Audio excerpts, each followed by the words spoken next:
والقلم وما يسطرون ما أنت بنعمة ربك بمجنون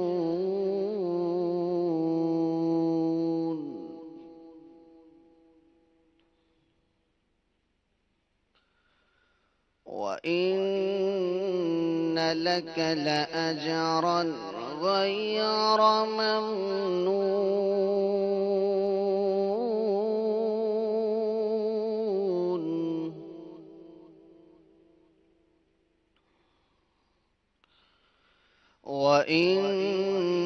وإنك لعلى خلق عظيم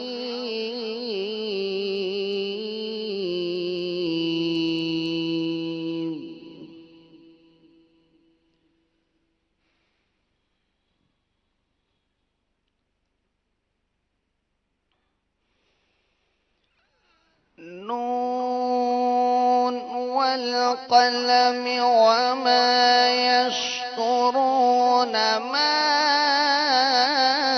أنت بنعمة ربك بمجنون وإن لك لأجرا غير ممنون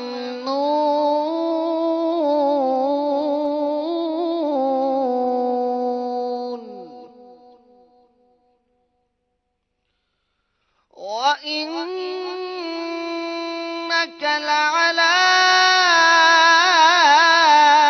خلق عظيم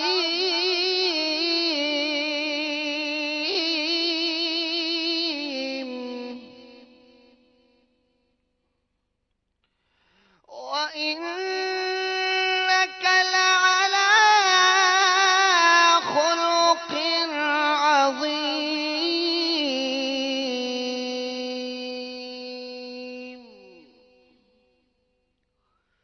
فستبصر ويبصرون بأيكم المفتون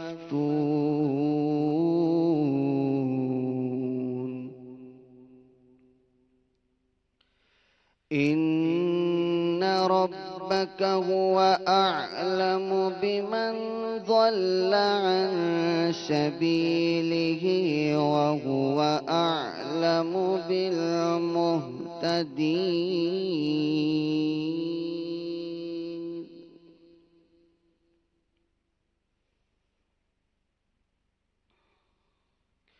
وهو أعلم بالمهتدين فلا تطع المكذبين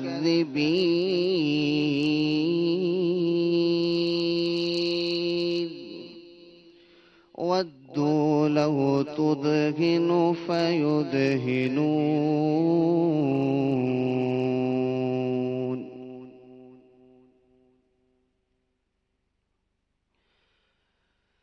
إن ربك هو أعلم بمن ضل عن سبيله وهو أعلم بالمهتدين فلا تطع المكذبين ودوا لو تدهن فيدهنون ودوا لو تدهن فيدهنون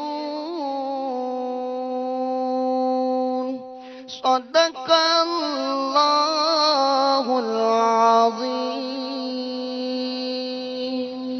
سبحان اللہ سبحان اللہ۔ نبی پاک علیہ الصلوۃ والسلام کی شان میں آیت قرآنیہ جو نازل ہوئی وہ پڑھی گئی۔ آپ شہزادہ حضور کی بھی زیارت کر رہے ہیں الحمدللہ۔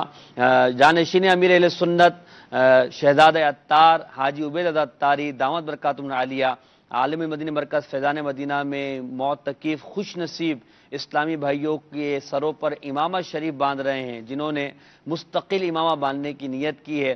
آپ شہزادہ حضور کی زیارت بھی کر رہے ہیں کہ آپ امامہ باندھ رہے ہیں۔ آپ بھی نیت فرما لیں، اگر آپ امامہ شریف نہیں پہنتے تو آج سے امامہ شریف باندھنے کی نیت کر لیں کہ امامہ یقیناً نبی پاک علیہ الصلوۃ والسلام کی بہت ہی پیاری سنت ہے۔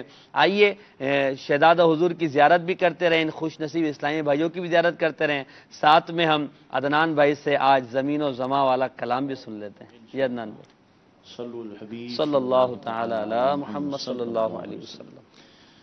صلی علی نبینا صلی علی محمد پڑھیے صلی علی شفیعنا صلی علی محمد اب تو نہ روک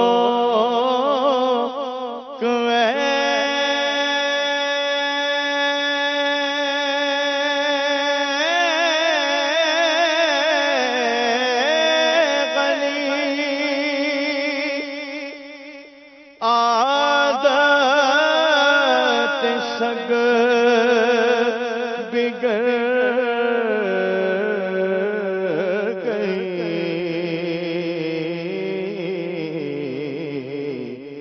میرے کریم پہلے ہی لقمہ تر کھلائے کیوں پڑھیے صلی علی نبینا صلی علی محمد پڑھیے صلی علی کریمنا صلی علی محمد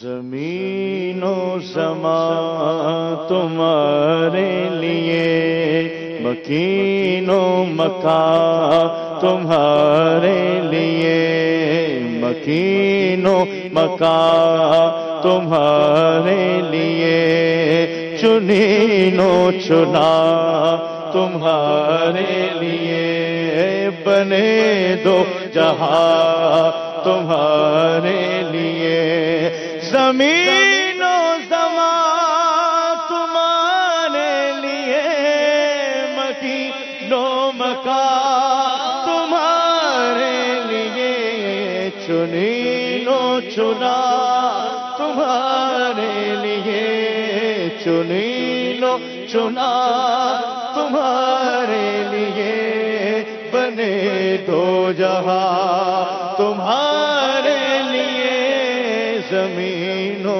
زمان تمہارے لیے، مکین و مکان تمہارے لیے، دہن زبان تمہارے لیے، بدل میں ہے جا تمہارے لیے، دہن میں زبان تمہارے لیے، بدل میں ہے جا تمہارے لیے، ہمارے جہاں تمہارے لیے، کہو ہمارے جہاں تمہارے لیے، اٹھے بھی وہاں تمہارے لیے، زمین و زمان تمہارے لیے، مکین و مکان تمہارے لیے، فرشتے خدم رسول خشم تمام امم غلام کرم وجود و عدم حدوث و خدم جہاں میں آیا تمہارے لیے، کلیم و نجی مسیح و صفی خلیل و رضی رسول و نبی عتیق و وسیع غنی و علی ثنا کی زبان تمہارے لیے، رسالت کل امامت کل سیادت کل امارت کل حکومت کل ولایت کل خدا کے یہاں تمہارے لیے، تمہاری چمک تمہاری دمک تمہاری جھلک تمہاری مہک، زمین و فلک سما کو سمک میں سکہ نشان تمہارے لیے، ہو تمہارے لیے، تمہارے لیے، تمہارے لیے، یہ شمس و قمر، یہ شام و سحر، یہ برگ و شجر،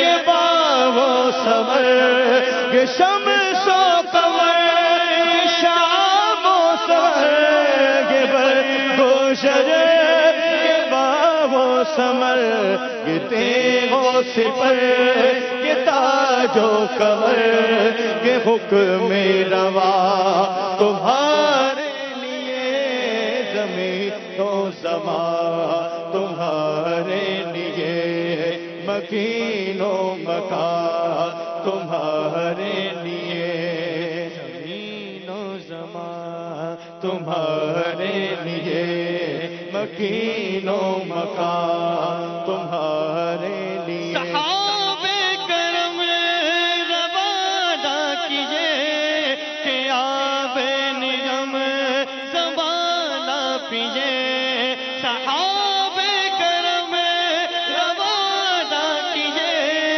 کہ آب نعم زمانہ پیجئے، جو رکھتے تھے ہم وہ چاک سیے، جو رکھتے تھے ہم وہ چاک سیے، جس تیرے بدا تمہارے لیے، زمین و زمان تمہارے لیے، مکین و مکان تمہارے لیے، عطائے عرب جلائے کرب فیوز عجب بغیر طلب، یہ رحمت رب ہے کس کے سبب، بے رب جہاں تمہارے لیے، نہ روح امین نہ عرش بری نہ لوح مبین، کوئی بھی کہیں خبر ہی نہیں، جو رمز کھلی ازل کی لہا تمہارے لیے، جنا میں چمر چمر میں سور سور میں پھور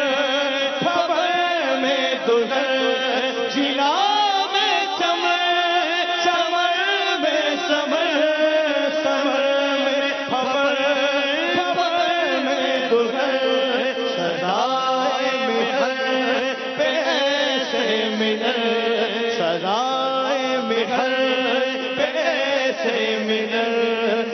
امن و امان تمہارے لیے زمین و زمان تمہارے لیے مکین و مکان تمہارے لیے خلیل و نجی مسیح و صفی سبھی سے کہیں بھی بنی خلیل و نجی مسیح و صفی سبھی سے کہیں بھی بنی یہ بے خبری کہ خلق پھری یہ بے خبری کہ خلق پھری کہاں سے کہاں تمہارے لیے زمین و زمان تمہارے لیے مکین و مکان تمہارے لیے چنین و چنا تمہارے لیے اشارے سے چاند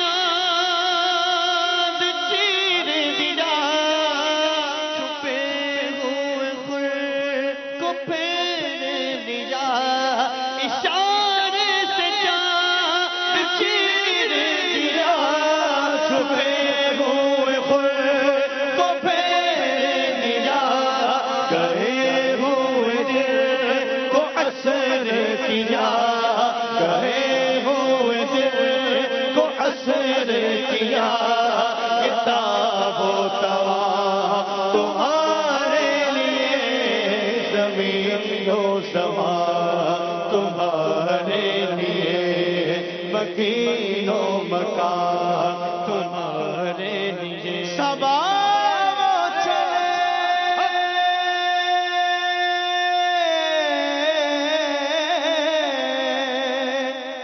سبا وہ چلے سبا وہ چلے کہ باغ بھرے وہ پھول کھلے کہ دل وہ بھرے لیوا کے تلے سلام کھلے لیوا کے تلے سلام کھلے رضا کی زبان تمہارے لیے زمین و زمان تمہارے لیے مکین و مکان تمہارے لیے کہو چنین و چنا تمہارے لیے بنے دو جہان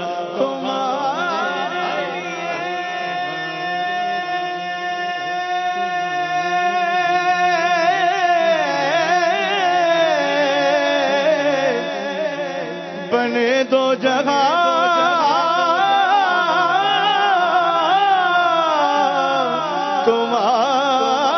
تمہارے لیے ہمارے یہاں تمہارے لیے اور اٹھے بھی وہاں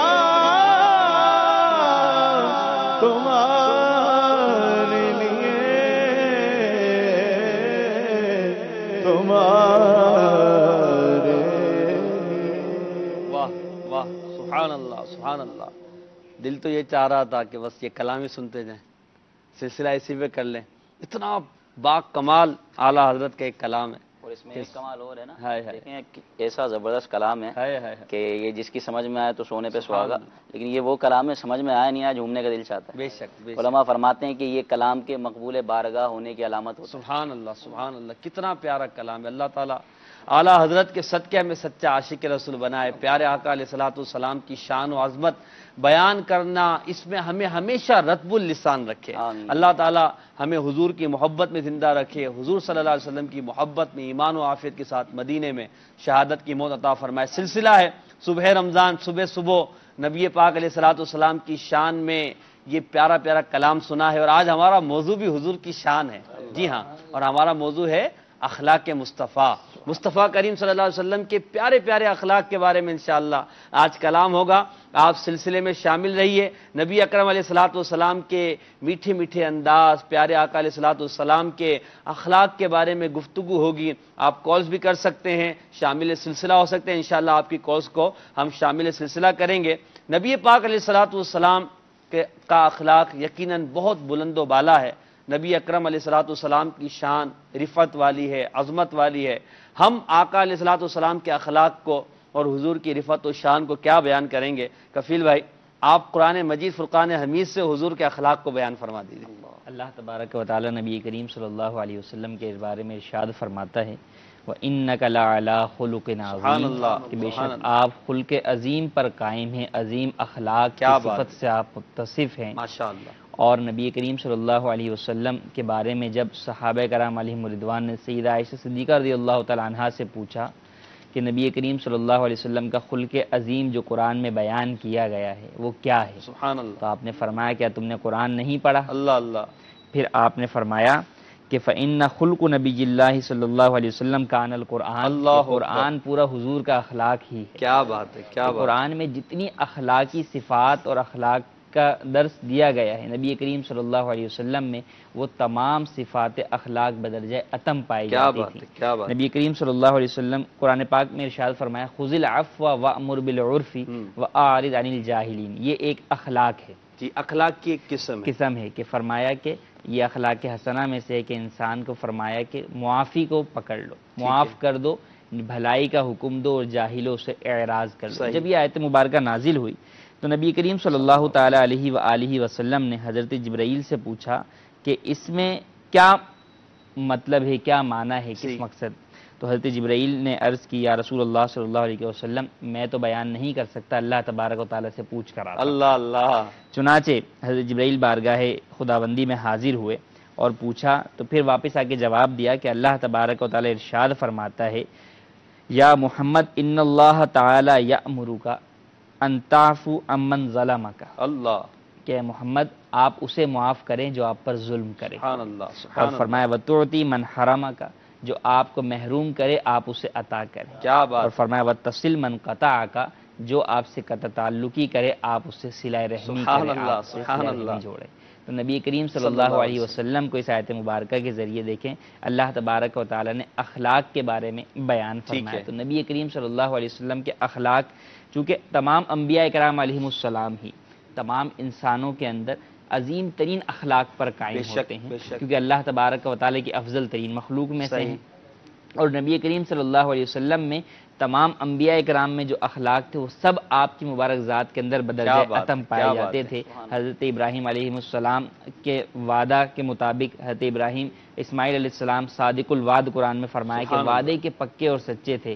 حضور میں یہ اخلاق کتنا پیارا پایا جاتا تھا کہ ایک روایت کے مطابق اب 3 دن تک ایک شخص کا انتظار کرتا رہے، وہ وعدہ کر کے گیا تھا، اور جب وہ آیا تو فرمایا کہ تم نے مجھے آزمائش میں مبتلا کر دیا، مگر حضور وہاں سے ہٹے نہیں. اندازہ کیجیے کس قدر وعدے کی جو ہے وہ پختگی تھی. یہ بھی اخلاق، یہ بھی اخلاق وعدے کے سچے ہیں. پھر یہ کہ آپ نے جو فرمایا کہ انبیاء کرام چونکہ وہ تمام مخلوقات سے افضل ہوتے ہیں، سرکار ان سب سے تمام انبیاء کرام سے مخلوق ہیں، اللہ تعالیٰ کی مخلوق میں افضل ہیں.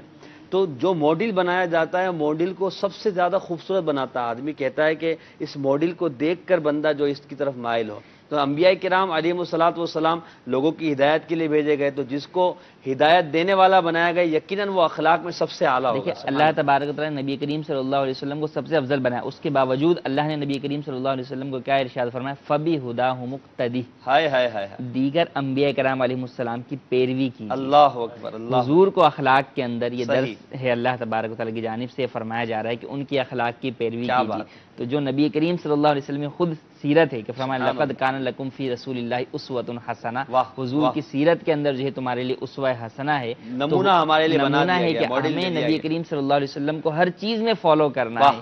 تو نبی کریم صلی اللہ علیہ وسلم کیوں کرنا اعلیٰ اخلاق کے مالک ہوں کہ اخلاق انسان کی وہ صفت ہے، اچھا اخلاق، کہ اس کے ذریعے سے ہر شخص جو ہے وہ اچھا یا برا پہچانا جاتا ہے. یعنی اگر کوئی کیسا بھی شخص ہے کتنا ہی اچھا کیوں نہ، اگر اخلاق اچھے نہیں ہیں تو وہ کسی کے دل میں اپنے لیے کوئی جگہ نہیں بنا سکتا، اتار نہیں سکتا۔ تو نبی کریم صلی اللہ علیہ وسلم کے تو اخلاق کا کیا عالم تھا کہ کفار آپ کے اخلاق کو دیکھ کر ہی مسلمان ہو جایا کرتے۔ کیا بات ہے، تیرے خلق کو حق نے عظیم کہا،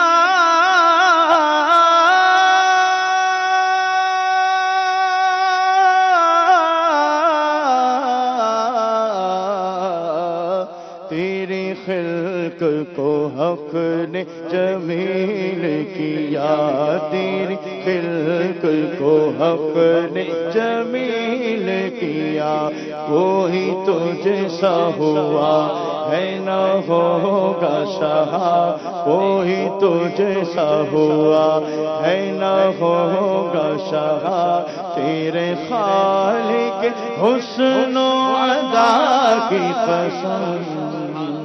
ہم اخلاق کی بات کر رہے ہیں شہزاد بھائی، اخلاق کا معنی بھی بتا دیجیے اور اخلاق کی اقسام کیا ہوتی ہیں۔ اخلاق سن تو رہے ہیں، ہمارے یہاں اخلاق بھائی بھی بہت سارے پائے جاتے ہیں، تو وہ شاید کوئی سمجھے کہ یار آج میرا تذکرہ ہو رہا ہے، ہاں نہیں یار بھائی آج مدنی چینل پر میرا بار بار نام لیا جا رہا ہے، کیا بات ہے جی۔ بسم اللہ الرحمن الرحیم۔ اخلاق یہ جو لفظ ہے یہ خلق کی جمع ہے، ٹھیک ہے، اور خلق کس کو کہتے ہیں؟ یہ کہتے ہیں نفس کی ایک حالت ہے، نفس کی حالت راسخہ ہے کہ جب یہ نفس کے اندر یہ حالت پائی جائے تو بندے سے ایسے افعال صادر ہوتے ہیں کہ جن کے اندر بندہ غور و تفکر نہیں کرتا۔ اچھا، یعنی اس کو عام الفاظ میں یوں سمجھیے کہ انسان کی فطرت کے اندر ایک ایسی چیز، ایک ایسی کیفیت پائی جاتی ہے، ایک ایسی حالت اس کی پائی جاتی ہے کہ جس کی وجہ سے بندہ غور و تفکر نہیں کرتا اور بندے سے وہ افعال صادر ہوتے ہیں، ہوتے ہیں، ہوتے رہتے ہیں۔ ٹھیک ہے، اب یہ دو قسم کے ہوتے ہیں، یعنی اس اعتبار سے دیکھا جائے تو جو اخلاق ہیں ان کی دو قسمیں بن گئی۔ ایک کو کہا جاتا ہے اخلاق حسنہ اور دوسرے کو کہا جاتا ہے اخلاق سیئہ، ٹھیک ہے، یعنی اچھے اخلاق اور برے اخلاق۔ ٹھیک ہے، تو عام طور پر یہ جو لفظ استعمال ہوتا ہے اخلاق، تو یہ اچھے اخلاق میں استعمال ہوتا ہے۔ برے جی، اس کے بارے میں بھی اگرچہ ہے، نہیں بولتے، جی جی، تو اگرچہ اس کو بھی بولتے ہیں ٹھیک ہے، لیکن زیادہ تر استعمال اس ہمارے کے یہاں اندر ہوتا استعمال ہے۔ نہیں۔ جیسے غصے کے بارے میں جناب وہ کہا جاتا ہے غصہ حرام ہے، وہ اس وجہ سے کہا جاتا ہے کہ بھئی جناب یہ عام طور پہ استعمال بے جا جگہ غصہ استعمال کرنے میں حرام تو نہیں ہے نا؟ نہیں، وہ تو حرام تو نہیں ہے، بے جا جگہ استعمال کریں گے تو غلط ہے۔ خیر، تو اس طرح اس کی دو قسمیں ہوئی، اخلاق حسنہ، اچھے اخلاق اور برے اخلاق۔ چونکہ ہم یہاں پر بات اچھے اخلاق کی کر رہے ہیں، سکتے ہیں اچھی عادتیں اور بری عادتیں، جی یہ بھی ہو سکتا ہے، جی بالکل۔ ٹھیک ہے، اچھا، اب ہم چونکہ یہاں پر کلام کر رہے ہیں وہ اچھے اخلاق کی، اچھے مصطفیٰ کی بات کر رہے ہیں تو وہاں اخلاق کے ساتھ لفظ یہاں اچھا پر خود ہی یہ ہو گیا۔ چیز جو ہے، یہ چیز وہ قابل توجہ ہے کہ جب یہ نفس کی وہ کیفیت کا نام ہے، اس حالت کا نام ہے، جب حالت کا نام ہے تو اب بندہ یہ چاہے گا کہ یار میں کیا کروں کہ اپنے نفس کے اندر یہ کیفیت پیدا کروں، ٹھیک ہے، اچھے اخلاق میں اپناؤں۔ تو اچھے اخلاق اپنانے کے لیے یہ ضروری ہوتا ہے کہ کوئی ایسی شخصیت ہو کہ جس کو ظاہر کے اندر دیکھے ٹھیک، اور وہ با اخلاق ہو، اس کے اندر اچھی عادات ہوں اور ایسی عادات ہوں کہ فطری طور پر وہ جو بھی عادت اپنائے تو وہ اس کی اچھی ہی ہو، اس کی وہ کاپی کر لے، وہ اس کو تو اب اس کو وہ آئیڈیل بنائے۔ یعنی آپ یہ کہنا چاہ رہے ہیں کہ اخلاق کو اچھا کیا جا سکتا ہے، کیا جا سکتا ہے، یعنی اس چونکہ صفت یہ کو نفس حاصل کی کر حالت سکتا ہے نا، نفس کی حالت، اب اس حالت کو تبدیل کیا جا سکتا ہے۔ صحیح، تو جب نفس کی حالت کو تبدیل کیا جا سکتا ہے تو لہٰذا اب انسان کو چاہیے کہ اس کے سامنے ایک آئیڈیل ہو، ٹھیک ہے، ایک ماڈل ہو، صحیح، اور جس کو دیکھ دیکھ کر یہ بندہ اپنے آپ کو ڈھالے، صحیح، کیونکہ انسان کی ایک اپنی نفسیات ہے، انسان کی ایک طبیعت ہے کہ انسان جب کسی کو فزیکل طور پر دیکھتا ہے تو پھر اس کے پیچھے پیچھے چلنے کی کوشش صحیح، کرتا ہے۔ بالکل، تو اس طرح یہ جو اخلاق اچھے ہیں ان کو اپنانے کے لیے ہمیں ایک آئیڈیل کی ضرورت ہے۔ صحیح، اب آئیڈیل کیسا ہونا چاہیے؟ کیسا ہونا چاہیے؟ آئیڈیل کیسا ہونا چاہیے؟ اگر آئیڈیل کو ہم نے تلاش کرنا ہے تو ایک مسلمان کے لیے مصطفیٰ جان رحمت صلی اللہ علیہ وسلم کی ذات پاک سے بڑھ کر کوئی آئیڈیل نہیں۔ کیا بات ہے، کیا بات ہے، جو بالکل، آیت مبارکہ تلاوت کی نا اس کے اندر انک لعلی خلق عظیم، اس میں علماء نے جو کمال کی بات بیان کی ہے نا وہ یہ ہے، ارشاد فرمایا علا جو ہوتا ہے نا وہ غلبہ کے لیے آتا ہے، اچھا، غلبہ یعنی جس کو بولتے ہیں مثال کے طور پر جیسے یہ ایک میز ہے، ٹھیک ہے، اب اس میز کے اوپر اگر میرا ہاتھ ہے تو اس کا مطلب یہ ہے کہ میرے ہاتھ کو غلبہ حاصل ہے اس میز پر، ٹھیک ہے، اس کے اوپر ہے، صحیح ہے، تو علا کا مطلب اوپر۔ صحیح، تو ارشاد فرمایا کہ جو اخلاق ہوتے ہیں نا اخلاق یہ ایک صفت کا نام ہے، اور صفت کا نام ہے تو پھر بندہ کیا کرتا ہے، کوشش کرتا ہے کہ یار صفت یہ اپنائے۔ اس اعتبار سے اگر دیکھا جائے تو یہ شخص ہے طالب، وہ ہے مطلوب، وہ گویا صفت کہ یہ مطلوب ہے۔ شخص ہے، جی وہ مطلوب ہے جس کو یہ طلب کرنا ٹھیک چاہتا ہے۔ مثال کے طور پہ ایک شخص ہے، وہ کسی چیز کی اندر مہارت حاصل کرنا ہے تو وہ صفت کو حاصل کرنا چاہتا ہے، جیسے علمی حاصل کرنا چاہتا ہے تو علم حاصل کرنے کے لیے یہ شخص اس کے پیچھے جائے گا، صحیح ہے، اس کو تلاش کرے گا۔ تو اس اعتبار سے دیکھا جائے تو وہ غالب ہے، علم غالب ہے، علم غالب ٹھیک ہے ہے، اور یہ مغلوب ہے۔ صحیح ہے۔ اور یہاں رب تعالیٰ نے اپنے حبیب علیہ الصلوۃ والسلام کو ارشاد فرمایا، اے محبوب علیہ الصلوۃ والسلام، آپ لوگ اخلاق کو تلاش کرتے ہیں، اللہ اللہ، ان کو طلب کرتے ہیں، سبحان وہ غالب ہے، یہ مغلوب ہے، کیا بات۔ لیکن آپ ایک ایسی ذات ہیں کہ آپ غالب ہیں اور یہ اخلاق یہ مغلوب ہے۔ یعنی آپ غالب ہیں ان اخلاق پر، لوگ آپ سے اخلاق کو سنیں گے، سبحان اللہ۔ یعنی سب سے اولا والا ہمارا نبی، سب سے اعلیٰ ہمارا نبی، سب سے بالا ہمارا نبی، سب سے اعلیٰ ہمارا نبی۔ کیا بات کسی نے کہی، کسی نے کتنی پیاری بات کہی کہ فرمایا کہ کمال اس لیے کمال نہیں کہ وہ کمال ہے، وہ اس لیے کمال ہوا کہ حضور نے اسے اختیار اللہ کیا۔ اکبر، اللہ اکبر، کیا بات ہے، کتنی پیاری بات ہے۔ اخلاق کو جو حسن ملا ہے وہ محبوب کی بارگاہ سے سبحان اللہ، سبحان اللہ۔ اخلاق اچھا ہوا ہی جب ہے جب سرکار کی بارگاہ میں حاضر ہو گیا ہے۔ میں نثار تیرے کلام پر ملیوں تو کس کو زبان نہیں، میں نثار تیرے کلام پر ملیوں تو کس کو زبان نہیں، وہ سخن ہے جس میں سخن نہ ہو، وہ بیان ہے جس کا بیان نہیں، وہ سخن ہے جس میں سخن نہ ہو، وہ بیان ہے جس کا بیان۔ ماشاءاللہ، اخلاق مصطفیٰ کی بات ہو رہی ہے بھائی، نبی پاک علیہ الصلوۃ والسلام کے پیارے پیارے اخلاق کا کوئی ایسا واقعہ بھی سنا دیں کہ ہماری محبت میں مزید اضافہ ہو جائے۔ جی بالکل، یہ واقعہ میں اکثر بتاتا ہوں، بیان کرتا ہوں جہاں مجھے موقع ملتا ہے، کیونکہ واقعہ اتنا پیارا ہے۔ واہ، اور من احب شیء اکثر ذکرہ، کیا بات۔ سرکار علیہ الصلوۃ والسلام ایک مرتبہ اپنے صحابہ کرام کے درمیان جلوہ فرما تھے۔ یہ امام قاضی عیاض مالکی رحمۃ اللہ تعالی علیہ نے شفا شریف میں لکھا ہے۔ ٹھیک، تو ایک یہودی تھا اور ان کا بہت بڑا عالم تھا جس کا نام تھا زید ابن سعنہ۔ اس نے سرکار علیہ الصلوۃ والسلام سے کچھ کھجوریں خریدیں، اور ابھی کھجوریں دینے میں اور معاہدے میں ایک دو دن باقی تھے۔ سرکار علیہ الصلوۃ والسلام صحابہ کرام کے درمیان جلوہ فرما تھے کہ وہ شخص آتا ہے زید ابن سعنہ اور چلا کر اور کرخت آواز میں سرکار علیہ الصلوۃ والسلام کا دامن پکڑ کے یہ کہتا ہے کہ اے محمد، تم ساری عبد المطلب کی اولاد کا یہی طریقہ ہے کہ تم لوگوں کے حقوق ادا کرنے میں ٹال مٹول سے کام لیتے ہو اور ان کے حقوق جلدی ادا نہیں کرتے، حالانکہ ابھی ایک دو دن باقی تھے۔ تو غصہ آنے والی بات ہے، اور پھر بھرے مجمع میں سب کے سامنے، اور وہ بھی مسلمانوں کے نبی سے، حضرت عمر بن خطاب رضی اللہ تعالیٰ عنہ فاروق اعظم وہاں موجود تھے۔ تو وہ آگے بڑھے اور کہا کہ تیری یہ مجال کہ تو ہمارے نبی سے اس طرح گفتگو کرے، اگر حضور کا ادب مانے نہ ہوتا تو میری تلوار اور تیری گردن ہوتی۔ تو سرکار علیہ الصلوۃ والسلام کا حسن اخلاق دیکھیے کہ واقعی سرکار حسن اخلاق کے اعلیٰ منصب پر فائز ہیں۔ وَإِنَّكَ لَعَلَىٰ خُلُقٍ عَظِيمٍ، جیسا کہ مفتی صاحب نے آیت تلاوت فرمائی۔ تو اب سرکار علیہ الصلوۃ والسلام نے حضرت عمر کو پیچھے کیا، روکا، اے عمر یہ کیا کر رہے ہو، پیچھے آؤ، یہ تم کیا کر رہے ہو، تمہیں تو چاہیے تھا کہ تم مجھے حقوق ادا کرنے پر آمادہ کرتے اور اس کو نرمی سے تقاضا کرنے پر آمادہ کرتے، اس طرح تم ہم دونوں کی مدد کرتے، صحیح، یہ تم نے کیا کیا۔ تو حضرت عمر کو پیچھے کیا اور پھر بعد میں حضرت عمر سے فرمایا کہ جاؤ اس کو اس کے حصے کی کھجوریں دے دو، بلکہ کچھ زیادہ دے دینا۔ اللہ اللہ۔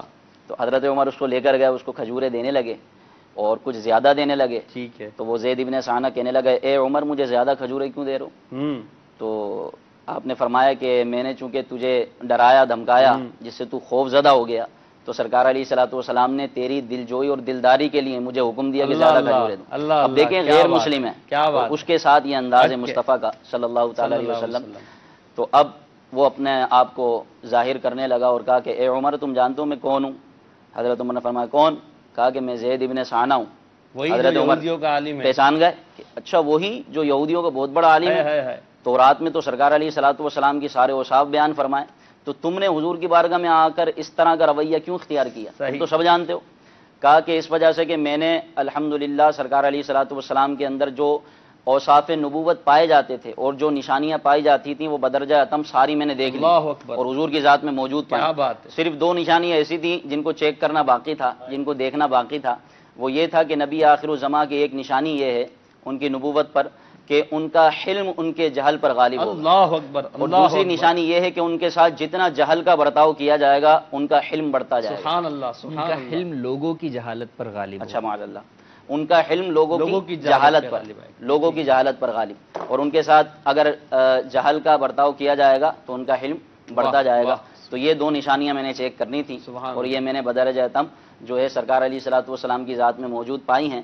تو اے عمر میں تمہیں گواہ بنا کر کہتا ہوں میں بڑا مالدار ہوں، میں اپنا آدھا مال امت مصطفیٰ پر وقف کرتا ہوں، اور پھر یہ گئے حضور کی بارگاہ میں کلمہ پڑھ کر مسلمان ہوئے۔ اب آپ یہ دیکھیے کہ سرکار علیہ الصلوۃ والسلام کا حسن اخلاق بھی بے مثل و بے مثال، حضور کی ذات بھی بے مثل و بے مثال، حضور کا حسن و جمال بھی بے مثل و بے مثال، شک ہے ہی نہیں۔ وہ فائنل جملہ سن لینا کہ اب میری نگاہوں میں، اب تو آپ ویسے بھی مختصر بات بولنے والے ہیں، اب میری نگاہوں میں جچتا نہیں کوئی جیسے میرے سرکار ہیں ایسا نہیں۔ مگر یہاں ایک منٹ میں بعد میں شعر پڑھ لیجیے گا، یہاں مختصر بات نہیں چلے گی نا، یہاں جب سرکار کی شان بیان ہوئی تو وہ شرح و بس کے ساتھ اعلیٰ حضرت نے اینڈ کیا نا، دیکھیں لیکن رضا نے ختم سخن اس پہ کر دیا۔ اب میری نگاہ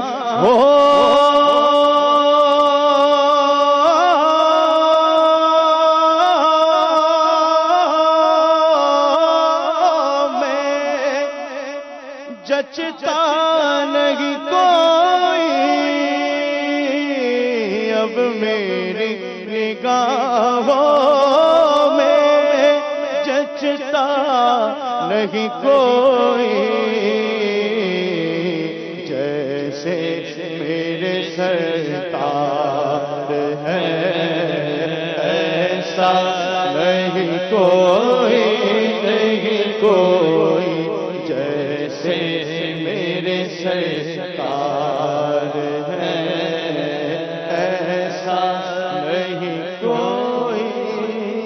نبی پاک علیہ الصلوۃ والسلام کے اخلاق پر بات ہو رہی ہے، سرکار عالی وقار علیہ الصلوۃ والسلام کی شان بیان کی جا رہی ہے۔ آئیے انشاءاللہ اسی موضوع کو کنٹینیو بھی کریں گے، مگر کچھ کال شامل سلسلہ کرتے ہیں تاکہ ہمارے ناظرین کی بھی دل جوئی ہو جائے۔ جی سنائیے گا کال۔ میرا یہ سوال ہے کہ اگر تراویح کے بعد گھر میں آ کے کھانا وانا کھا کے سو جائے اور صبح نماز کے لیے اٹھے اور روزہ رکھ لے تو کیا روزہ ہو جائے گا، یا سحری کے لیے اٹھ کے 3 بجے سحری کر کے پھر سونا اور نماز پڑھنا وہ اس طرح ہوگا روزہ؟ جی حضور 3 بجے سحری کریں گے تو ہی ہوگی، اس سے پہلے بھی ہو جائے گی؟ ٹھیک ہے، سحری کی نیت سے اگر کریں گے سحری جلدی بھی تو ایسی صورت میں بھی ہو جائے گی، اگرچہ افضل وقت سحری کا آخری وقت ہے، صحیح، اور نماز بہرحال جو ہے وہ پڑھنی ہی ہے، تو یہ نہ ہو کہ کہیں نیند کی وجہ سے جلدی کھا پی کے سو جائیں تو نماز کہیں خطرے میں نہ پڑ جائے۔ اور ویسے بھی رات کے آخری حصے میں اللہ تبارک و تعالیٰ خصوصی تجلی فرماتا ہے آسمان دنیا کی طرف، تو عام دنوں میں تو ہمیں یہ میسر نہیں آتا، تو یہ تو رمضان المبارک کی پرمسرت ساعتیں ہوتی ہیں کہ سحری کی سنت بھی اور افضل ترین وقت میں بھی حاصل ہو جائے، اور ساتھ ہی ساتھ اس خصوصی تجلی بھی ہمیں نصیب ہو جائے، اس کا بھی حصہ نصیب ہو جائے، تو تہجد کی عادت بنانی چاہیے رمضان المبارک۔ اگلی کال۔ محمد طارق عظیم، ماں کا نام لال بی بی رحمیار خان سے بول رہا ہوں۔ میری عرض ہے کہ ہمارے گھر میں مصیبتیں پریشانیاں ہیں، اختصارا کر کے ذرا بتائیے گا کہ کیا ہمارے گھر میں مصیبت ہے یا کوئی جادو ٹونا تو نہیں ہے؟ آپ کے لیے آسانی عطا فرمائے، انشاءاللہ آپ کے لیے استخارہ ہوتا ہے۔ نام سمجھ گئے آپ؟ جی اگلی کال۔ حاجی عبدالرشید، سعودی عرب، طیف تو میرا سوال یہ ہے سر، میں گاؤں میں رہ رہا ہوں تو تراویح بھی اور نماز بھی با جماعت میں نہیں پڑھ سکتا، تو میں دور بھی ہوں، میرے پاس سواری بھی نہیں ہے، اس کے کوئی آپ فرما دیں۔ جی حضور۔ مسجد قریب میں نہیں ہے یا مسجد ہے لیکن وہاں پر اہتمام نہیں ہے، تو گھر میں اگر مسجد ہے تو مسجد میں جا کے خود ہی نماز ادا کر لیں، مسجد کا حق بھی ادا ہوگا، اور اگر مسجد نہیں ہے تو گھر میں بھی تراویح علیحدہ ادا کر سکتے ہیں۔ ٹھیک ہے، اگلی کال۔ میرا سوال یہ ہے، میری ماما کی عمر 60 سال ہے اور ان کی ٹانگوں میں بہت زیادہ اچمی ہوتی ہے اور وجود بہت زیادہ وزنی ہو گیا ہے اور ٹانگوں سے وزن نہیں اٹھایا جاتا، تو آپ کوئی وظیفہ بتا دیں اچھا سا کہ ماما میری جو ہے نا مدنی دیکھ رہے ہیں اور مسلسل دیکھتے ہیں۔ اور میرا سوال دوسرا یہ ہے کہ میرے بڑے بھائی کی گھر میں بہت لڑائی ہوتی ہے اپنی بیگم سے، کوئی وہ بھی وظیفہ اچھا سا بتا دیں۔ اللہ تعالیٰ آپ کے لیے آسانی عطا فرمائے۔ جی علی اصغر بھائی، استخارے کا جواب، ان دونوں کا جواب۔ سب سے پہلے ان کا جواب دے دیتا ہوں جنہوں نے اپنی والدہ کے ٹانگوں کی تکلیف کے حوالے سے اور بھائی اور بھابھی کے مابین جھگڑوں کے حوالے سے اپنا مسئلہ ریکارڈ کروائے۔ اللہ تعالیٰ آپ کی والدہ کو شفا کاملہ عاجلہ صحت نافعہ عطا فرمائے۔ اول آخر درود شریف کے ساتھ یا مغنی، یہ اللہ تعالیٰ کا صفاتی نام ہے، یا مغنی، یہ آپ کی والدہ کو چاہیے کہ ایک مرتبہ پڑھ کے، یعنی صلی اللہ علی محمد یا مغنی صلی اللہ علی محمد پڑھ کر اپنی دونوں ہتھیلیوں پہ دم کر کے اپنے ٹانگوں پر مسل دیا کریں۔ دن میں کئی دفعہ یہ عمل کر لیں، بار بار کر لیں، تو انشاءاللہ عز و جل جو ٹانگوں کی آپ نے تکلیف بیان کی ہے یہ دور ہو جائے گی۔ ٹھیک ہے۔ اور دوسرا سوال آپ نے یہ جو اپنا مسئلہ بیان کیا کہ بھائی اور بھابھی کے درمیان جھگڑا رہتا ہے، تو یہ دونوں کے لیے یہ عمل ہے، یہ دونوں کریں، بھائی بھی کریں اور بھابھی بھی کریں۔ وہ یہ کہ سونے سے قبل بچھونے پر بیٹھ کر یا مانعو یا معطی، یا مانعو یا معطی، یا مانعو یا معطی، یہ پڑھ لیں روزانہ 20 مرتبہ، تو انشاءاللہ عز و جل آپس کے جھگڑے اور لڑائیاں دور ہو جائیں گی۔ تعویذات عطاریہ کے بس سے خاص طور پر ایسے یعنی لڑنے جھگڑنے والوں کے ایک تعویذ ملتا ہے جو دونوں داڑوں کے بیچ میں دبانا ہوتا ہے تعویذ کو، یعنی اگر شوہر اگر غصہ کرتا ہو تو بیوی کو چاہیے وہ تعویذ دونوں داڑوں کے بیچ میں دبا لیں۔ روزے میں نہیں کر سکتے بہرحال، اس کے علاوہ کے لیے ہے، اور اگر زوجہ غصہ کرتی ہو تو شوہر کو چاہیے وہ تعویذ اپنے دونوں داڑوں کے بیچ میں دبا لیں، انشاءاللہ عز و جل امن قائم ہوگا اور جھگڑے ختم ہو جائیں گے۔ کے درمیان دبانا، اب جیسے اس وقت تو یاد ہی نہیں آیا، بادل چھا گئے، اب بارش برسنے والی ایک بات ہے، تلواریں نکل گئی ہے، تو اب کون اب ایک طرف سے جیسے شروع ہوا کسی مثال کے طور پہ۔ استخارے کا جواب دے رہے ہیں، بعد میں نہیں، چلیں جی ایک کال اور دیجیے گا۔ جناب مجھے عرض کرنی ہے کہ غیروں کے ساتھ بھی حسن سلوک کرنی چاہیے اور دھوکے باز کے ساتھ بھی حسن سلوک کرنی چاہیے۔ بھائی کرنا تو اگر وہ مسلمان ہے تو مسلمان کے ساتھ تو حسن سلوک کرنا ہی ہے، اور غیر مسلم کو بھی خام و خواہ میں تو تکلیف نہیں پہنچا سکتے نا۔ مفتی صاحب کیا فرماتے ہیں؟ بالکل ایسا ہی ہے کہ جیسے حدیث میں فرمایا نا، میں نے تفسیر اللہ تبارک و تعالیٰ نے حضور کو فرمایا نا کہ اس آیت مبارکہ کا مطلب جو بیان فرمایا کہ جو آپ سے قطع تعلق ہی کرے آپ اس کے ساتھ صلہ رحمی، کیا بات، کیا فرمایا جو تمہارے ساتھ صلہ رحمی کر رہا ہے اس کے ساتھ تمہارا صلہ رحمی کرنا، یہ تو برابری ہو گئی نا، صحیح، جیسی کرنی ویسی بھرنی ہو گئی ہے تمہیں۔ اخلاق تو یہ ہے کہ جو آپ کے ساتھ برا کرے آپ اس کے ساتھ اچھا کریں۔ اچھا، جانتے ہو نہ جانتے ہو ہر ایک کے ساتھ ہر ایک کے ساتھ کرنا چاہیے، مسلمان کا تو دوسرے مسلمان پر یہ حق ہے نا۔ ٹھیک ہے، اور پھر یہ کہ اخلاق تو میری صفت ہے، صحیح، ہر انسان کی اپنی صفت ہے نا، اس کو اس صفت کو اختیار کر کے اپنے آپ کو جو ہے وہ اچھا کرنا ہے، صحیح، تو اپنے اندر اچھائی پیدا کرنے کے لیے ہم اخلاق کو چاہے وہ سامنے اپنا ہو یا غیر ہو، اپنا ہو یا غیر۔ ٹھیک ہے، ماشاءاللہ۔ اگلی کال۔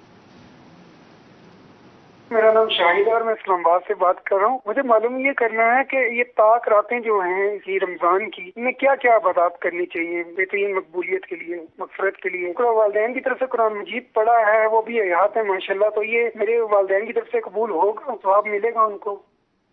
زندگی میں ایصال ثواب کرنا چاہ رہے ہیں، زندگی میں بھی ایصال ثواب کر سکتے ہیں۔ والدین کی طرف سے پڑھا یعنی ان کے لیے پڑھا تاکہ اس کا ثواب انہیں پہنچے، تو زندگی میں بھی آپ ایصال ثواب کر سکتے ہیں، والدین کو بھی کر سکتے ہیں، دیگر بھی اپنے رشتہ داروں کو کر سکتے ہیں، اور یہ نہیں کہ جب زندہ کو کریں تو مردہ کو نہ کریں، دونوں کو ایک ساتھ بھی کر سکتے ہیں، تو اس میں کوئی حرج نہیں ہے۔ اور طاق راتوں کی عبادات، طاق راتوں کی عبادات کے اندر تلاوت قرآن کریم ہے، نوافل ہیں، صلاۃ التسبیح ہے، صحیح، زیادہ سے زیادہ صلاۃ التسبیح پڑھیں، مدنی مذاکرے کے ذریعے علم دین کی محفل میں شریک رہیں۔ علم دین کی محفل میں شریک ہونا نفلی عبادات سے جو ہے وہ زیادہ افضل اور بہتر ہے۔ تو مختلف عبادات ہیں، اعتکاف میں جو بیٹھتے ہیں وہ صلاۃ التسبیح کا اہتمام کریں، گھروں پہ خواتین بھی صلاۃ التسبیح کا اہتمام کریں، جن کی قضا نمازیں ہونے چاہیے کہ اپنی قضا نمازیں زیادہ سے زیادہ پڑھیں، بہترین موقع ہوتا ہے، بہترین موقع ہوتا ہے، تو قضا نمازیں زیادہ سے زیادہ ادا کریں۔ ٹھیک ہے، ایک اور کال دیجیے گا۔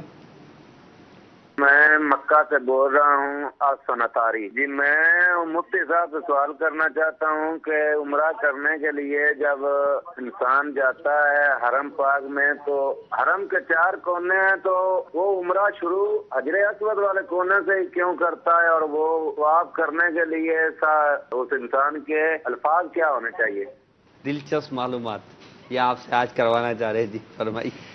دیکھیں 4 کونوں سے کیوں کرتے ہیں، اب یہ تو اللہ تبارک و تعالیٰ کے حبیب علیہ السلام نے جیسا کر کے دکھایا ہم اس کو فالو کرتے ہیں۔ حضرت عمر آئے نا حجر اسود کو چومنے کے لیے تو کیا فرمایا کہ اس لیے چومتا ہوں کہ میرے نبی نے تجھے چوما۔ سبحان اللہ، سبحان اللہ۔ تو یہ ایک ہے کہ اس کی ابتدا یہاں سے اس لیے کی، باقی اب اس میں راز کیا ہے یہ انشاءاللہ پڑھیں گے تو آپ کو کبھی بیان کر دیں گے۔ دلچسپ معلومات میں کبھی انشاءاللہ بیان کر دیا جائے گا جی۔ استخارے کا جواب علی اصغر بھائی۔ جی طارق عظیم بھائی، استخارے میں کسی قسم کے کوئی اثرات، عملیات، جادو وغیرہ کے معاملات تو نہیں آ رہے، اور اس میں وقتی آزمائش کا اشارہ ہے، تو آپ چاہیں تو یہ عمل کر لیں، یا گھر میں کوئی اور بھی کر سکتا ہے۔ جو کرے گا انشاءاللہ عز و جل اس کی برکتیں پائے گا۔ اس کی ہر فرض نماز کے بعد یہ اللہ تبارک و تعالیٰ کے 4 صفاتی نام ہیں، یا اللہ، یا رزاق، یا رحیم، یا سلام۔ یہ 4 صفاتی نام دوبارہ سن لیں، یا اللہ، یا رزاق، یا رحیم، یا سلام۔ یہ یا اللہ، یا رزاق، یا رحیم، یا سلام ہر فرض نماز کے بعد 112 مرتبہ پڑھ کر دعا کریں، انشاءاللہ عز و جل گھر سے بیماریوں، تنگ دستیوں، لڑائی جھگڑوں وغیرہ کا خاتمہ ہو جائے۔ جزاک اللہ خیر۔ کچھ میسیجز بھی شامل سلسلہ کر لیتے ہیں۔ ایک اسلامی بھائی یہ کہنے السلام علیکم، میرا نام سید محمد طاہا، میرے لیے دعا کر دیں تمام مسائل ختم ہو جائیں، اللہ تعالیٰ آپ کے لیے آسانی عطا فرمائے اور آپ کے لیے جو بہتر ہے آپ کے حق میں وہ فرما دے۔ ایک اسلامی بھائی کہتے ہیں زبان میں زخم یا پیپ ہو اور وہ پھٹ کر حلق کے نیچے چلا جائے تو کیا روزہ ٹوٹ جائے گا؟ جی ہاں، روزہ ٹوٹ جائے گا ایسی صورت کے اندر، اور روزے کی قضا لازم ہوگی، البتہ جس روزے میں ایسا ہوا روزہ ٹوٹ گیا، بقیہ دن بہرحال روزے دار کی طرح بغیر کچھ کھائے پیے گزارنا ہی واجب ہوگا۔ السلام علیکم۔ وعلیکم السلام ورحمۃ اللہ وبرکاتہ۔ یہ کہہ رہے ہیں کہ مجھے یہ نعت سنوا دیجئے کہ جب حسن تھا ان کا جلوہ نما، انشاءاللہ۔ السلام علیکم۔ وعلیکم السلام ورحمۃ اللہ۔ میرا نام کوئی اسلامی بہن ہے، وہ کہتی ہیں کہ میں السر کی مریضہ ہوں، مجھے السر کا علاج عطا فرما دیجئے، اور کیا السر کی مریضہ صبح 10 بجے آنکھ کھلی، اب یہ سوال کر رہی ہیں کہ صبح 10 بجے آنکھ کھلی اور مجھے تکلیف ہو رہی تھی، تو اس وقت میں نے روزہ کھول لیا، تو کیا مجھ پر کفارہ قضا ہوگی؟ دوبارہ بولیے۔ یعنی السر کی مریضہ ہے، صبح 10 بجے آنکھ کھولی، مجھے تکلیف تھی، تو کیا میرا روزہ ٹوٹ جائے گا اور مجھ پر کفارہ ہوگی؟ دیکھیں اب یہ دیکھا جائے گا تکلیف کس حد تک تھی، اگر تو واقعی بہت زیادہ شدید تکلیف تھی جس میں شرعاً بھی اس بات کی اجازت ہوتی ہے کہ روزہ توڑ سکتے ہیں، تو پھر کفارہ لازم نہیں ہوگا، بہرحال قضا لازم ہوگی۔ جزاک اللہ۔ ایک اسلامی بھی کہتے ہیں آپ کا سلسلہ بہت لمبا لکھا ہے انہوں نے، اچھا ہے، اللہ تعالیٰ آپ کو اجر عظیم عطا فرمائے۔ جزاک اللہ۔ اچھا ایک نام آپ نے ذکر کیا، طاہا نام، طاہا، تو نام کے حوالے سے یہاں پر ایک مدنی پھول ہے اور شرعی مسئلہ بھی ہے کہ نام وہ رکھنے چاہیے جو کہ بامعنی ہوں، اور صحابہ اور صحابیات کے ناموں پر نام رکھنے چاہیے۔ طاہا قرآن کریم کے اندر ذکر ہوا، اور طاہا سورہ طاہا کی جو ہے وہ پہلا جو ہے وہ لفظ ہے، لیکن یہ حروف مقطعات میں سے ہے، تو اس لیے یہ نام رکھنے کی اجازت نہیں ہے۔ غلام طاہا رکھ سکتے ہیں؟ ہاں یوں رکھ سکتے ہیں، کیونکہ ان کے معنی معلوم نہیں ہمیں، اللہ اور اس کے رسول اس کا معنی بہتر جانتے ہیں۔ اسی طرح یاسین ہے تو غلام یاسین، محمد طاہا نہیں رکھ سکتے۔ محمد طاہا۔ اچھا ایک اسلامی بھی کہتے ہیں کہ یہ نعت سنا دیجیے، سرور کہوں کہ مالک و مولا کہوں، تو جی انشاءاللہ سنوائیں گے۔ جی ایک کال دیجیے گا۔ جی میں نے سوال پوچھنا، آج سحری کے وقت نہ اٹھے نہیں، جب اٹھے ہیں تو سحری کا وقت ختم ہو چکا تھا، نہ نیت تھی، جب اذان ہو رہی تھی تب کیا روزہ رہے گا یا پھر وہ کیا ہے اس بارے میں؟ جی حضور۔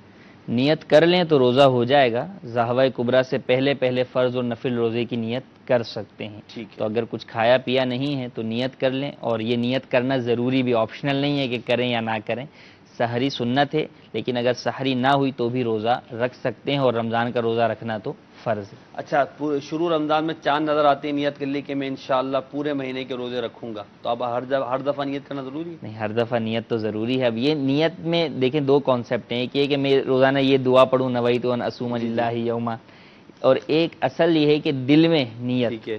اب عموماً جب سحری کھانے کے لیے اٹھتے ہیں تو کوئی کیوں سحری کھانے کے لیے اٹھ رہا ہے اس ٹائم پر؟ وہ روزے کے ارادے سے ہی اٹھ رہا ہے، تو دل میں نیت پائی جائے گی تو نیت پائی گئی اور آپ کا روزہ ہو جائے گا۔ جزاک اللہ۔ عظیم بھائی، اگر سرور کہوں کہ مالک و مولا کہوں تجھے، کہ دو اشعار پڑھ دیں۔ صلی اللہ تعالی علی محمد۔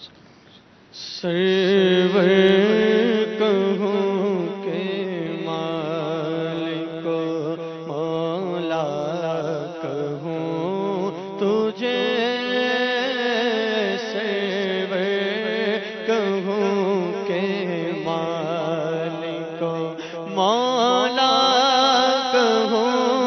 تجھے باغ خلیل کا گل زیبا کہوں تجھے، اللہ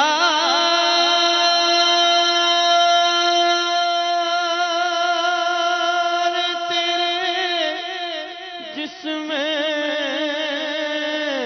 منور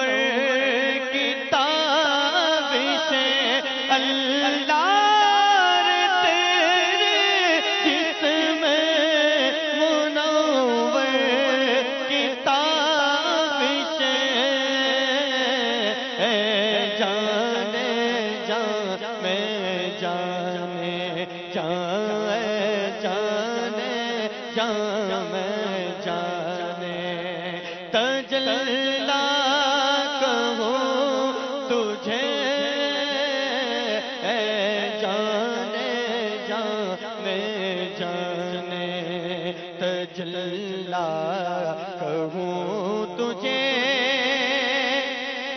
اور تیرے تو بس عیب تنہی سے ہے بری،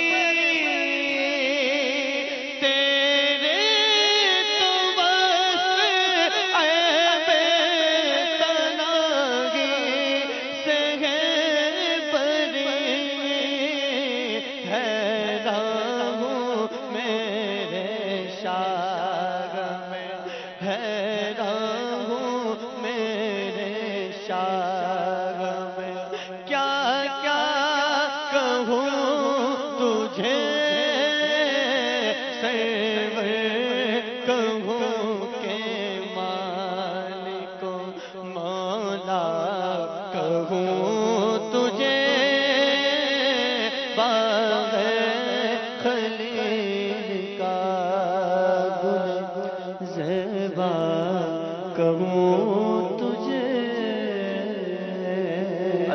سلسلے میں اخلاق مصطفیٰ صلی اللہ علیہ وسلم کے بارے میں گفتگو ہو رہی ہے، سرکار کی شان بیان کی جا رہی ہے۔ شہزاد بھائی، نبی اکرم علیہ الصلوۃ والسلام کے اخلاق کے بارے میں بات ہو رہی ہے، تو حضور کے اخلاق سے ہمیں کیا درس ملتا ہے؟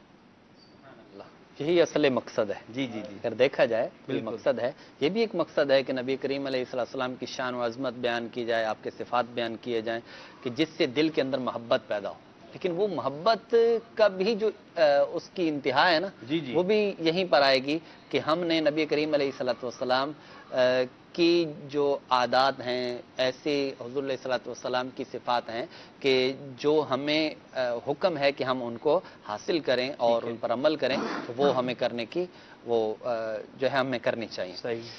نبی کریم علیہ السلام نے ارشاد فرمایا انما بعثت لأتمم مکارم الاخلاق۔ اللہ اکبر۔ حضور فرماتے ہیں میں آیا ہی اس لیے ہوں تاکہ اخلاق کے جو مکارم ہیں، جو درجات ہیں، ان کو میں پائے تکمیل تک پہنچاؤں۔ اللہ اکبر، اللہ اکبر۔ تو نبی کریم علیہ السلام کے اخلاق یعنی آپ کی ذات پاک کے اندر وہ بدرجہ اتم وہ پائے جاتے ہیں۔ اور ابھی شعر پڑھا کہ تیرے تو وصف عیب تناہی سے اللہ اللہ اللہ۔ اور یہاں پہ انتہا جو ہوتی ہے نا، یہ بھی عیب ہوتا ہے۔ ٹھیک ہے۔ تو فرمایا کہ یہ جو عیب ہے، اللہ تعالیٰ نے آپ کے اوصاف کو اس تناہی کے انتہا کا جو عیب تھا، اسے بھی پاک کیا۔ صحیح۔ اور حیران ہوں میرے شاہ میں کیا کیا آپ کیا فرما رہے ہیں مفتی صاحب؟ میں کہہ رہا ہوں کہ جیسے فرمایا لِأُتَمِّمَ مَكَارِمَ الْأَخْلَاقِ، اس کی تفسیر علماء نے یہ بھی بیان فرمائی. اللہ تبارک و تعالیٰ کے نبی حضرت نوح علیہ السلام نے کیا دعا کی؟ ربی لا تذر علی الارض من الکافرین دیارا، کہ اے رب کوئی بھی کافروں میں سے دنیا پہ بسنے والا نہ چھوڑ. انکا ان تذرہم یضلوا عبادک، کہ اگر تو ان میں سے کسی کو چھوڑے گا تو تیرے بندوں کو گمراہ کریں گے. ٹھیک ہے. آپ کی یہ دعا تھی اپنی قوم کے لیے. صحیح. اور جب غزوہ احد کے اندر نبی کریم صلی اللہ علیہ وسلم کے دندان مبارک کے کنارے شہید ہوئے کفار سے ہیں، حضرت عمر حاضر ہوتے ہیں، یا رسول اللہ بد دعا فرمائی. فرمایا اللہم اہدی قومی فإنہم لا یعلمون، اللہ میری قوم کو ہدایت دے کے یہ نہیں جانتے. کیا بات ہے، گالیاں دیتا ہے کوئی تو دعا دیتے ہیں، دشمن آ جائے تو طائف کے اندر بھی سرکار علیہ السلام کو کتنی تکلیف پہنچائی، لیکن آخر میں حضور علیہ السلام نے کیا ارشاد فرمایا؟ فرمایا مجھے امید ہے کہ اللہ تبارک و تعالی یہ ایمان نہیں لاتے تو کوئی بات نہیں، ان کی آنے والی نسلوں کے اندر ایسے افراد پیدا ہو جائیں گے جو اسلام جو اللہ کی وحدانیت کی گواہی دیں گے. اور دیکھیں وہاں حضرت نوح نے فرمایا کہ ان میں سے کوئی ایسا بسنے والا نہ چھوڑنا، حالانکہ حضور نے فرمایا کہ اگر میں ان کے لیے دعا کروں تو ان کی نسل میں سے کوئی باقی بھی نہ بچے گا. یہ یقین تھا آپ کو کہ میں دعا کروں گا تو پھر یہ ختم ہو جائے گا، اس کے باوجود آپ نے یہ فرمایا کہ نہیں مولا میری قوم کو ہدایت عطا فرما. حضور کو محبت اتنی اپنی امت سے کہ مشکات شریف کی حدیث پاک ہے، سرکار علیہ الصلوۃ والسلام نے رات میں قیام فرمایا، نماز کے لیے آپ کھڑے ہوئے اور ایک ہی آیت پر شبو کر دی. اچھا. ایک ہی آیت کی تکرار کرتے رہے. وہ آیت اتنی زبردست ہے، قرآن مجید کی 7ویں پارے میں آیت مبارکہ ہے، ان تعذبہم فانہم عبادک وان تغفر لہم فانک انت العزیز الحکیم. کہ اللہ اگر تو ان کو عذاب دے گا تو یہ تیرے بندے ہیں، اور اگر تو مغفرت فرما دے گا تو غالب حکمت والا. سبحان اللہ. اتنی محبت ہے امت سے. سبحان اللہ. اچھا، تو میں عرض کر رہا تھا کہ یہ جو اخلاق ہیں، یہ اخلاق نبی کریم علیہ السلام کے، تو حضور کے اخلاق سے ہمیں سبق حاصل کرنا چاہیے، ہمیں لینا چاہیے. اچھا، اب یہ جو اخلاق ہوتے ہیں مختلف قسم کے ہیں. مثال کے طور پر ایک ہے انسان کا اپنی ذات کے اخلاق، کہ انسان اپنے نفس کے اندر اور اپنے باطن کے اندر، اپنے ظاہر کے اندر ایسی صفات کو پیدا کرے کہ جس کی وجہ سے اس کے اخلاق اچھے ہو جائیں، اس کی عادات اچھی ہو جائیں، اللہ کی بارگاہ میں مقبول ہو جائے. جی، اور وہ ساری وہ چیزیں ہیں جو نبی کریم علیہ السلام نے ہمیں ارشاد فرمائے. اچھا، دوسری بات یہ ہے کہ ہمارا ایک اخلاق ہے اللہ تبارک و تعالیٰ کے ساتھ.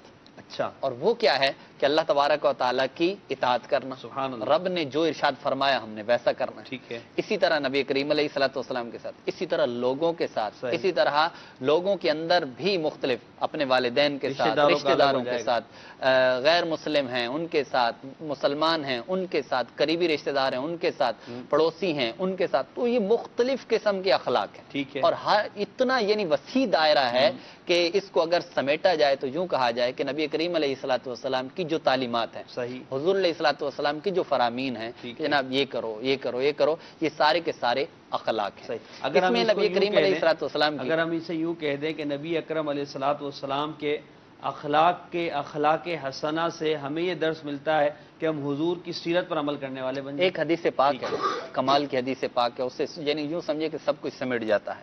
حضور علیہ السلام سے پوچھا گیا کہ حضور یہ ارشاد فرمائیے کہ نیکی کیا ہے، گناہ کیا ہے. صحیح. نیکی کیا ہے، گناہ کیا ہے. نبی کریم علیہ السلام نے ارشاد فرمایا البر حسن الخلق، اور ارشاد فرمایا والاسم ما حاک فی صدرک وکرہت ان یطلع علیہ الناس. ارشاد فرمایا کہ نیکی حسن خلق ہے. ٹھیک ہے. نیکی حسن خلق ہے، یعنی جتنے بھی وہ عادات تھیں جن کا بھی میں نے ذکر کیا ہے، یہ ساری عادات اگر کوئی اختیار کرتا ہے یہ نیکی ہے.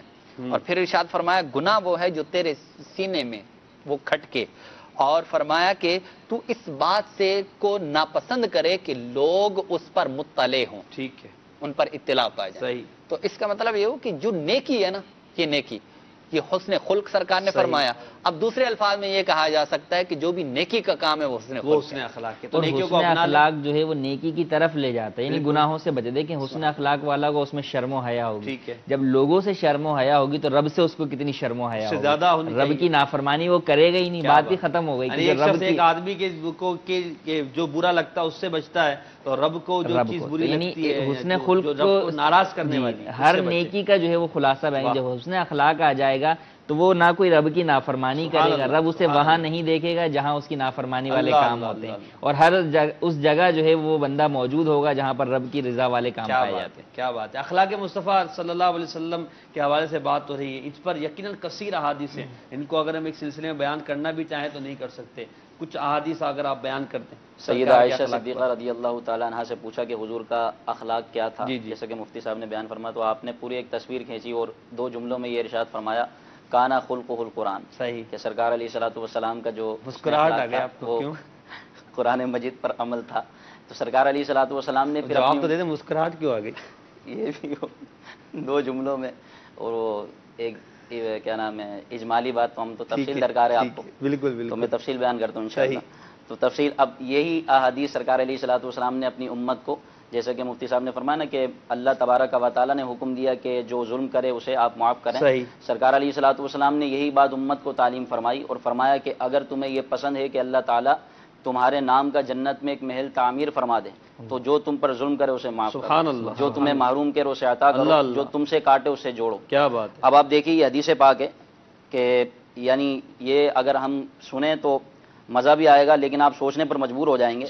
حضرت سیدنا ابو ہریرہ رضی اللہ تعالی عنہ سے روایت ہے کہ حضور نبی پاک صاحب لولاک صلی اللہ تعالی علیہ وسلم نے ارشاد فرمایا، مومن اتنا نرم طبیعت، نرم زبان والا ہوتا ہے کہ اس کی نرمی کی وجہ سے لوگ اسے احمق خیال کرتے ہیں۔ اچھا، احمق خیال کرتے ہیں، احمق کا مطلب ہوتا ہے بے وقوف، یعنی بعض اوقات ایسا ہوتا ہے کوئی آپ کو آ کے باتیں سنا رہا ہے، اب وہ جو برابر والے ہوتے ہیں نا وہ اوپر اور چڑھانے کے لیے، ارے یار تم کچھ بول نہیں رہے، تم اس کو، تم بڑے بے وقوف ہو، جواب دے سکتے ہو، بالکل نہیں دے رہے جواب، کچھ تو بولو اس کو، کچھ تو بولو، تمہارے گھر والوں کے بارے میں ایسی باتیں کر رہا ہے۔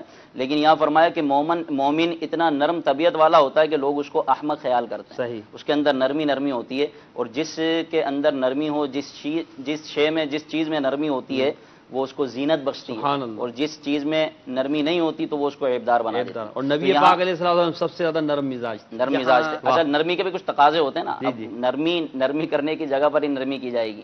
اب اگر گھر میں بے پردگی ہو رہی ہے تو پھر اس کو اچھے انداز میں سمجھایا جائے، اور جہاں پر اجازت ملے تو وہاں پر وہ جو ہے اس کے اعتبار سے رویہ اختیار کرے۔ حضور کے اخلاق میں سے یہ بھی بیان فرمایا نا سیدہ عائشہ صدیقہ رضی اللہ تعالیٰ عنہ نے کہ آپ اپنے معاملے کے اندر اپنی ذات سے متعلق کوئی معاملہ ہوتا تو معاف فرماتے ہیں، لیکن رب کا اگر کوئی معاملہ ہوتا، کوئی رب کی نافرمانی کرتا تو وہاں آپ جو ہے قاعدہ بتا دیا گیا، انتقام لیتے۔ یہ ہمارے لیے بھی قاعدہ ہے، اور بہت سے ان لوگوں کے لیے بھی ہے جو نبی کریم صلی اللہ علیہ وسلم کی شان و عظمت کو گھٹانے والوں کے لیے یہ مثالیں دیتے کہ جناب حضور نے معاف کر دیا، آپ بھی انہیں معاف کر دیں۔ نہیں، حضور نے اللہ کے معاملے میں معاف نہیں کیا، وہاں حد نافذ فرمائی۔ سبحان اللہ۔ جب ہماری اپنی ذات کا معاملہ ہوگا تو ہم ہر چیز معاف کریں گے۔ کیا بات ہے، لیکن جب بات آئے گی ایمان کی، نبی کریم صلی اللہ علیہ وسلم کی شان و عظمت کی بات آئے گی تو پھر جو شریعت کے تقاضے ہیں ان کو نافذ ہی کیا جائے گا، اور جو اس کو نافذ کرنے کے حقدار ہیں وہ نافذ کریں گے۔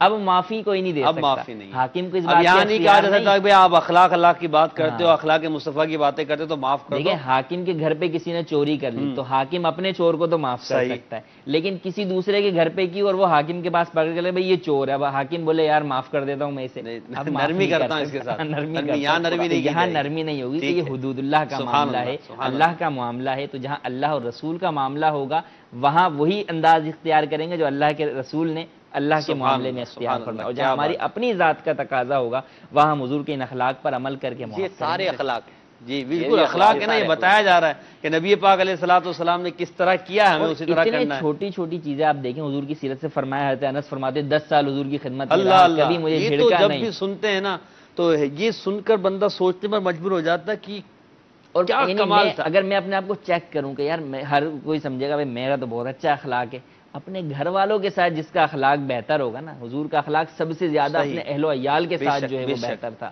تو آپ نے اپنی کسی زوجہ کو کبھی نہیں ڈانٹا، کبھی جھڑکا نہیں، اپنے خادمین کو جو ہے وہ نہیں ڈانٹا، تو ہمارا کیا انداز ہونا چاہیے، ہم اپنی اولاد سے کیسے بات کرتے ہیں۔ اولاد کو تو تکیہ بنایا ہوا بھائی، بات نہیں مانے یوں پھینکیں گے، تکیہ بنایا ہوا، اللہ بچوں کو ایسے مارتے ہیں، میں نے خود دیکھا، آپ یقین مانیں، بچے نے تھوڑا سا کام نہیں کیا، اس نے منگوایا بھی کیا گٹکا، اچھا گٹکے لانے میں دیر ہو گئی، بچے کو تکیے کی طرح پھینکا. اللہ اکبر، کیسا ایسے لوگ بھی ہیں. استغفر اللہ. حالانکہ اولاد کے ساتھ تو بندے کو محبت ہوتی ہے. سرکار علیہ الصلوۃ والسلام نے ویسے ہی بچوں پر شفقت کرنے کا حکم فرمایا. حدیث پاک ہے نا، جو ہمارے چھوٹوں پر شفقت نہ کرے اور ہمارے بڑوں کا ادب نہ کرے. حضرت حسن کا دن ہے، حضرت امام حسن کو جو ہے بوسہ دیا.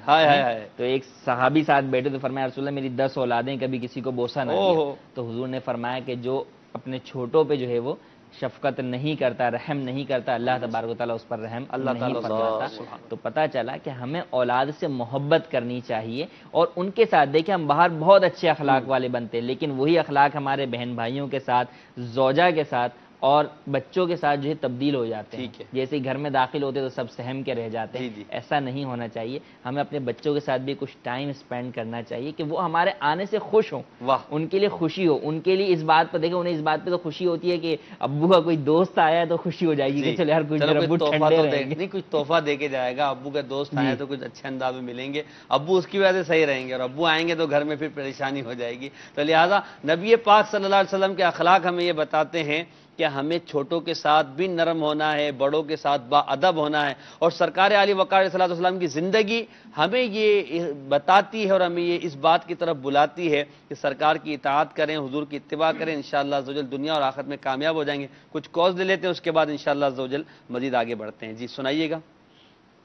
جی میں راولپنڈی پنڈورا سے نعیم لودھی بات کر رہا ہوں. میرے 2 کویسچن تھے، تو مفتی صاحب سے اور روحانی راج بھائی سے. مفتی صاحب سے یہ کویسچن تھا کہ اب جو 10 دن آ رہے ہیں اعتکاف کے، تو کیا ہم کسی بھی مسجد میں جب بیٹھتے ہیں اعتکاف میں، تو کیا ہم اعتکاف کی حالت میں مدنی چینل کی ٹرانسمیشن کو اینڈرائڈ فون کے ذریعے سن سکتے ہیں؟ مدنی مذاکرہ ہو گیا، دیگر پروگرامز ہو گئے، کیا ہم سن سکتے ہیں؟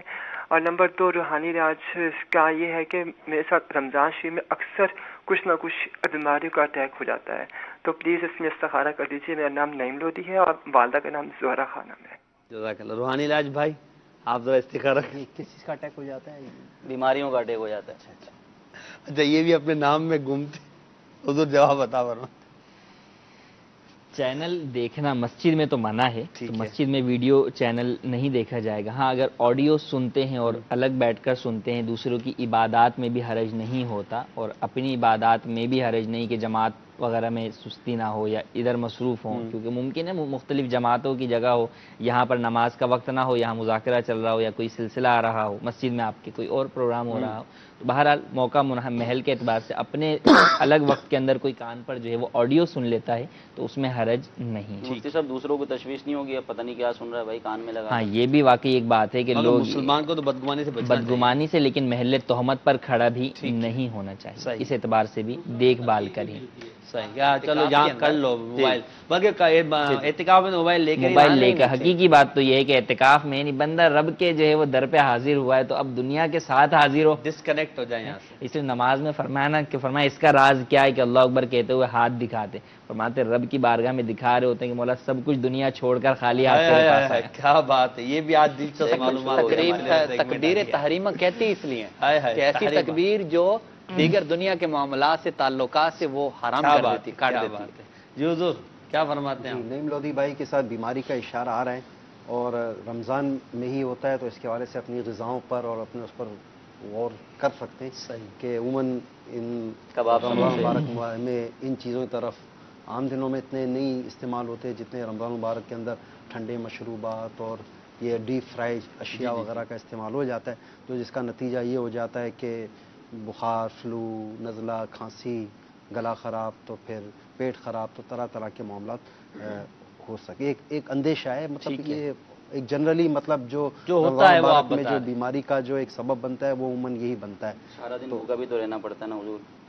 اب وہ سحری میں زیادہ اس لیے کھاتے ہیں کہ سارا دن بھوکا رہنا ہے، اور افطاری میں اس لیے کھاتے ہیں کہ سارا دن بھوکا رہیں. روحانی علاج کے لیے بیٹھایا ہم نے، ڈاکٹر تھوڑی بنایا. اس کے لیے یہ کہ چلتے پھرتے اٹھتے بیٹھتے یا سلامو کا ورد کرتے رہیں، انشاءاللہ عز و جل شفایابی نصیب ہوگی انشاءاللہ عز و جل. ایک کال اور دیجیے گا.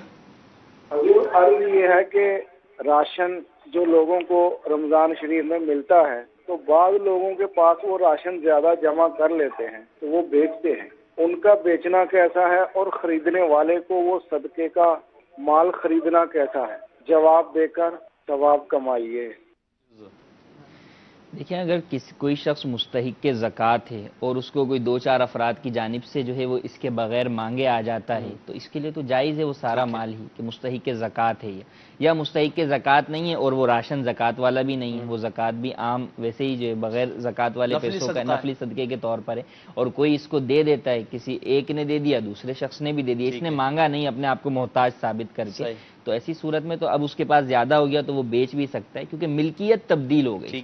یہ کانسیپٹ لوگ یہ سمجھتے ہیں کہ جو چیز زکوٰۃ میں آئی ہے نا تو وہ اینڈ تک زکوٰۃ ہی رہے گی، ایسا نہیں۔ جب آپ نے مستحق کو دے دی اس کو فنا نہیں کرے گا جب تک زکوٰۃ خود ہی جو ہے وہ کھا کے، تو اب جب آپ نے دے دیا کسی کو مستحق کی ملک میں پہنچ گیا تو اب مستحق چاہے، اب مثال کے طور پہ کسی نے مستحق کو جو ہے وہ کھجوروں کا ڈبہ ہی وہ ٹوکرا ہی دے دیا، اب وہ بیچے گا نہیں تو کیا کرے گا، اس کو آٹا بھی تو کھانا ہے نا، روٹی بھی تو کھانی ہے، خالی کھجور پہ تو گزارا نہیں کرے گا۔ چل جائے تو اس چیز کو پسند نہیں کرے گا کہ اس نے یہ کیا، میرے دیے ہوئے مال کو فروخت کیا۔ نہیں تو جب اس نے دیا ہے تو مالک بنایا نا، مالک بنا تو برا کیوں مان رہا ہے؟ برا مان سے مطلب مالک نہیں بنایا۔ جی مالک کو اس چیز میں برا لگنا بھی نہیں چاہیے۔ یہ معاملہ وہاں ہوگا دیکھیں کہ مستحق نہیں ہے اور اب مستحق بول کر لیا، یا یہ کہ مستحق ہے اور اس کے پاس ہے اور پھر مزید اپنے آپ کو حاجت مند کہہ کے مانگا، اب برا لگے گا تمہارے پاس اگر پہلے سے چیز موجود تھی تو پھر تم نے کیوں مانگا، اور یہ ویسے بھی سوال کرنا تو ناجائز ہی ہے غیر مسکین کے، تو ناجائز صورتیں علیحدہ ہیں۔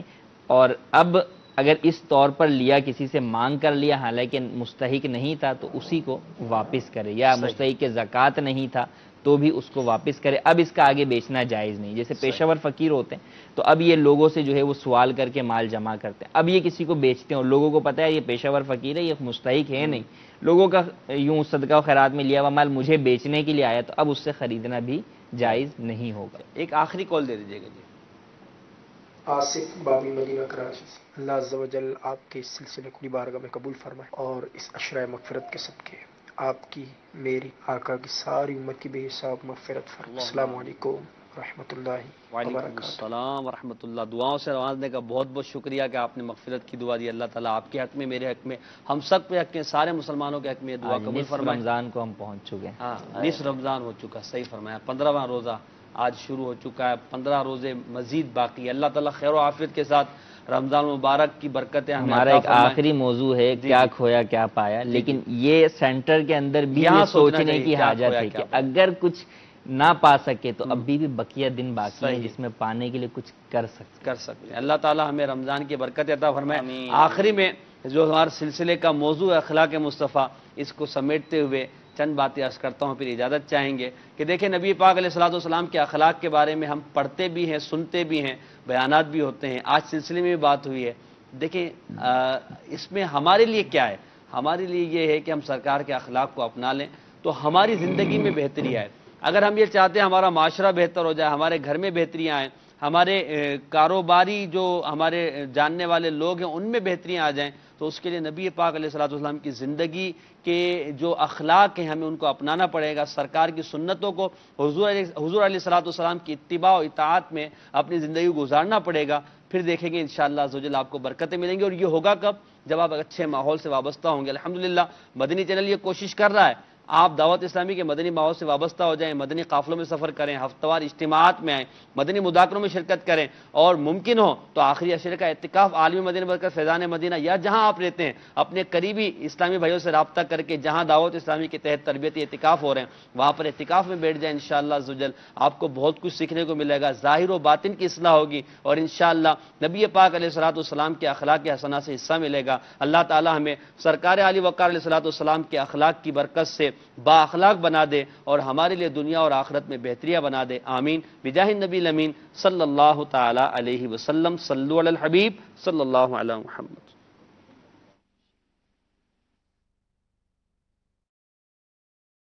رمضان مرحبا رمضان مرحبا رمضان مرحبا رمضان مرحبا